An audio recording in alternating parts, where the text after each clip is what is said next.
लोकसभा चुनाव के बीच गुजरात में बीजेपी की टेंशन बढ़ती नजर आ रही है। बता दें कि सूरत लोकसभा सीट से बीजेपी के मुकेश दलाल के निर्विरोध चुने जाने के बाद अब ये मामला हाईकोर्ट पहुंच गया है। सूरत के एक वोटर भवेश भाई पटेल ने मुकेश दलाल के खिलाफ हाईकोर्ट का रुख किया है। उन्होंने दलाल के निर्विरोध चुने जाने पर आपत्ति दर्ज कराते हुए ये याचिका दायर की है।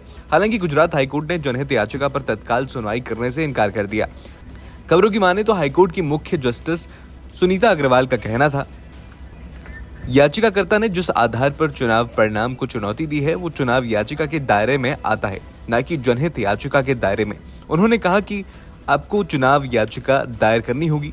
दरअसल मामले में हाईकोर्ट का कहना था कि कानून ये है कि अगर आप किसी भी उम्मीदवार के चुनाव के संबंध में याचिका दायर कर रहे हैं तो आपको पीआईएल के बजाय चुनाव याचिका दायर करनी होगी, क्योंकि आप उस प्रक्रिया के दौरान जीते हुए उम्मीदवार की खामियों को बता सकते हैं, जिस वजह से आपको विजयी घोषित किया गया है। इसलिए ये एक चुनाव याचिका के अधिकार क्षेत्र में आता है। जनहित याचिका पर विचार नहीं किया जा सकता।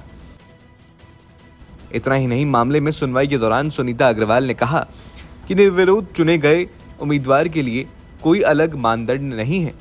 मतदान और वोटों की गिनती की प्रक्रिया के बाद चुनाव जीतने वाले व्यक्ति के समान ही स्थिति होगी। जनप्रतिनिधित्व अधिनियम में किसी व्यक्ति के साथ अलग व्यवहार करने का कोई प्रावधान नहीं है, इसलिए इसे जनहित याचिका का मुद्दा ना बनाएं। हमारे हिसाब से कोई जल्दी नहीं है। आपने गलत माध्यम से याचिका दायर की है।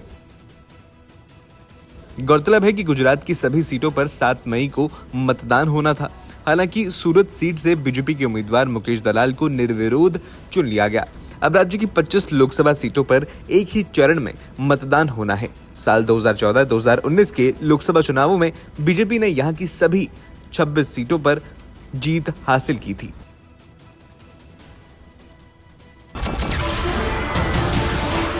नमस्कार, मैं हूं मानक गुप्ता।